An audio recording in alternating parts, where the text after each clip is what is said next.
Hello, welcome to my YouTube channel. My name is Thomas and I discuss my near-death experience, the things I was shown, and the things I think you should know. So today we'll be continuing my series on the spiritual and medicinal use of plant medicines. In this video I will be discussing my personal experience with combining meditation, prayer, and remote viewing with the very special, potentially extraterrestrial psilocybin cubensis mushroom. So I gave a disclaimer in the last video about how psilocybin is illegal and how you can get a recommendation from your doctor. I just want to say that I'm not recommending you do anything illegal, and this is for informational and entertainment purposes only.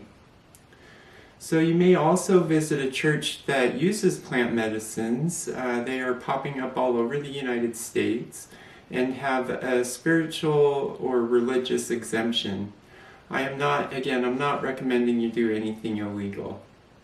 I personally had a recommendation from my palliative oncologist, and they are the ones who recommended the psilocybin mushrooms to me. I never would have thought to use them. So grab a cup of your favorite tea, sit back, and let me tell you all about what makes the psilocybin molecule magic and how you can use it to develop a personal relationship with Jesus, your guardian angels, our star friends, and maybe even some lost loved ones. So I had to learn how to grow them and familiarize myself with mycology, which was no easy task, but it was definitely rewarding. Even before I had achieved results, I recognized their true potential. Anyone who works with psilocybin mushrooms has an immediate adulation for this fungi. I recognized right away that there is something divine, a higher intelligence that is trying to come through these little mushrooms. So I'm sure there are a number of medicinal uses psilocybin is effective for, but I would like to mention again its profound effectiveness treating severe depression. In fact, studies have been done on its effects for depression in terminal cancer patients. If you deal with severe depression and have tried everything, I suggest you talk to your doctor about trying psilocybin mushrooms. Someone once told me that for them it came down to eating a mushroom or eating a bullet. And I can personally attest to their life-saving, seemingly divine ability to heal the mind, body, and spirit. Alrighty, so we should get into the spiritual uses of psilocybin. This is the part that I'm really excited to share with you, and because of my experience using the psilocybin cubensis mushrooms have answered my prayers that were sometimes made in desperation. So even before my near-death experience, when I first started using the cubensis mushroom medicinally, I recognized their mystical ability to connect you with the spiritual realm. However, before my NDE, I didn't really know how to work with them. I was kind of at the mercy of the chemical compounds, hoping and praying for a spiritual experience. That is why I am making this video, to maybe save you some distress and help you along your spiritual path. It wasn't until after my near-death experience, when I had exhausted all other paths back to Jesus, and most importantly back to Sarah, my angel, that I thought to use psilocybin mushrooms for the purposes of communicating with Jesus and with Sarah in a profound and meaningful way. Once I had stockpiled enough liquid culture for a small dose of psilocybin, I went about preparing myself for the work with the magic mushrooms. I fasted for a day, showered, and put on clean clothes. I spent some time meditating and preparing my mind for the spiritual work that lay ahead. I carefully weighed out my dose of fresh mycelium, spent some time praying and setting my intention for what I wanted to accomplish during the session. I knew that I wanted to talk to Jesus, but I was apprehensive about seeing Sarah in person. She is such an enigmatic figure to me, and the thought of actually seeing her again for the first time since my near-death experience was honestly kind of intimidating. Nevertheless, I prepared myself mentally for the possibility of seeing Sarah again. Then I gulped down the SCOBY-like cake of fresh mycelium that was floating in the honey water in which it had grown. It was slimy and tasted like cardboard and honey. Then I went about doing what's known as a cool-down session in remote viewing. This is where you follow certain protocols that were developed by the Stanford Research Institute for the Army that are designed to slow down your brainwave pattern until you enter the alpha brainwave pattern. This is the brainwave pattern you are in when you are dreaming. The main skill you need as a remote viewer and remote influencer is the ability to enter the dream state while still awake. This time I quickly went into an alpha brainwave state and found myself flying over beautifully forested coastlines that reminded me of Alaska or British Columbia. After about 10 minutes of flying over beautiful landscapes, I heard a familiar voice coming from somewhere above me.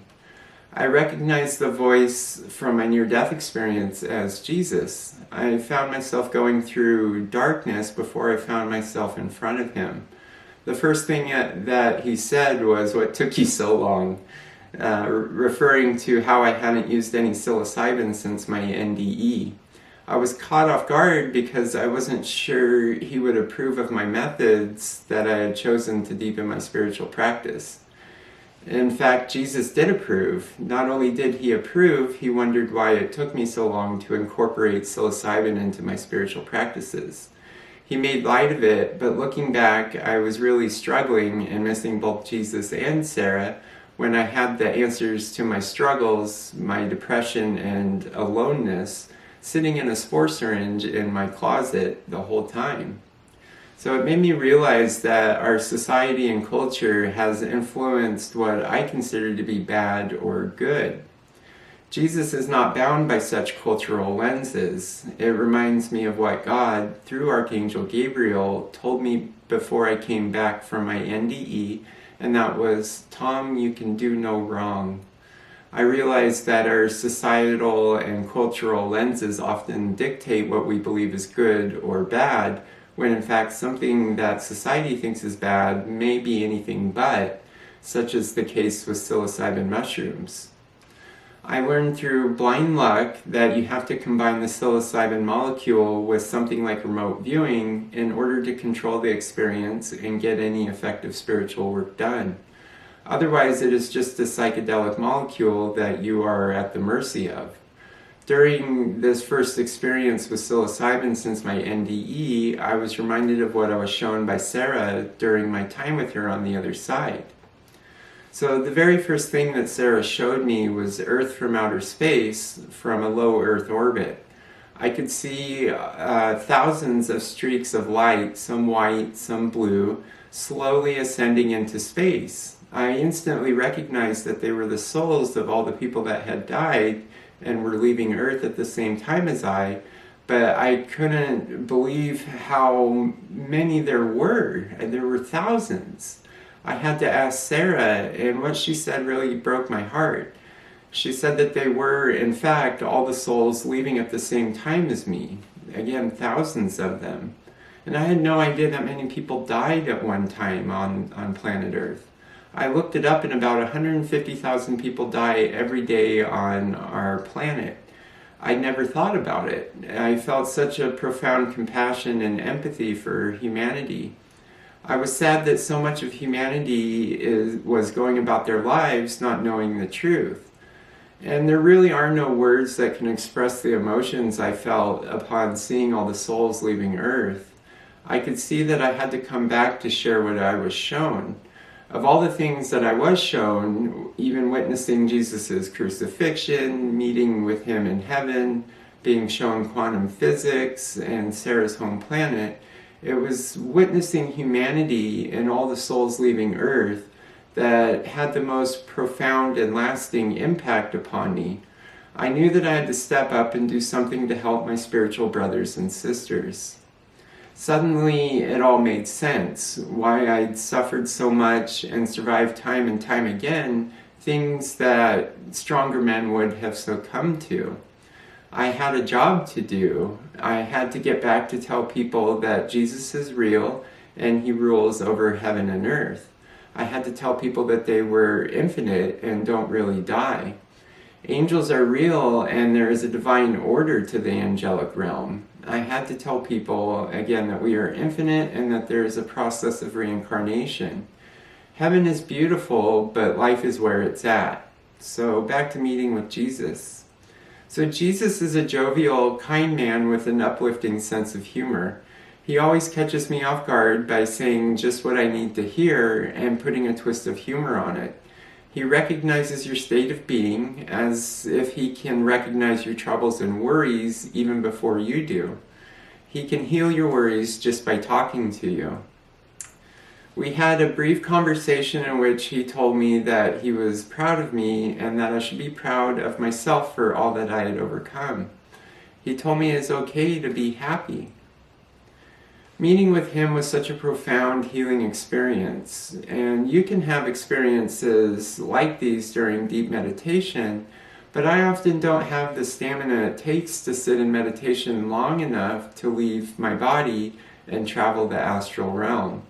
I was growing depressed and missing Jesus and Sarah, and I needed a shortcut. Combining the psilocybin with prayer, meditation, and remote viewing techniques created a profound, very real, lucid experience. It was still work, but it was work that I was physically and emotionally able to accomplish, as opposed to physical work like sitting in a long meditation and really the length of meditation that it might take in order to recreate an out-of-body experience. So I've learned that if you want to have a deeply spiritual practice or experience, you have to do what works for you. So I encourage you to find what works for you, but I doubt that you will have to work so hard to accomplish deeply profound spiritual results. I personally am challenged by severe physical issues, and I've learned that while my mind and spirit are often willing, my body isn't, and I'm not always able to overcome my physical limitations no matter what I do. In fact, it is through my work with plant medicines and remote viewing that has taught me that you can't force work to happen. You have to let spirit come through you by surrendering to a higher power, and then the work will happen without effort. This society values hard work above all else, but how many people have worked themselves into an early grave? Shamanic work, such as using psilocybin mushrooms, cannabis, and other plant medicines, has allowed me to recreate experiences akin to my near-death experience. And it has really satiated my desire and really my deep-seated need to communicate firsthand with higher intelligence, such as Sarah and Jesus. I promise that the work of sitting with plant medicines is more rewarding than you can possibly imagine, and definitely worth the personal sacrifice. In fact, when you reach the other side, or meet up with your spiritual guides or Jesus, the work will seem minimal in retrospect. Being able to have a personal relationship with Jesus, especially, will leave you coming back time and time again. Even as I speak these words, I realize that no words can truly own up to the profound experiences, and that you have to see for yourself to really understand. Kind of the same thing with a near-death experience. So, alrighty, I will end the video here, but I could really go on about plant medicines for hours, especially psilocybin. I just want you to know how much of an impact it can make in your life, but it has to be combined with meditation, prayer, or something like remote viewing. In this manner, it is a technology of the mind and can make an immeasurable impact upon your psyche.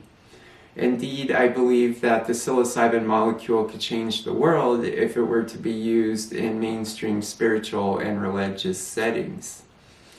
I had the idea of starting my own church that utilizes the psilocybin molecule in its spiritual practices.